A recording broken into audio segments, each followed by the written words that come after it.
You ask Tiger to calculate. This deals with long addition. The final result is 108.012. Let's solve it step by step. Rewrite the numbers from top to bottom, aligned by their place values. Put zeros in the blank number places.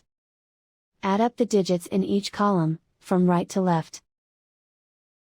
2 plus 0 equals 2. 1 plus 0 equals 1. 0 plus 0 equals 0.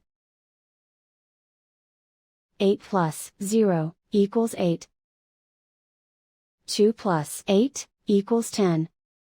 Carry 1 to the hundreds place. Write 1 in the hundreds place. And so the final result is 108.012.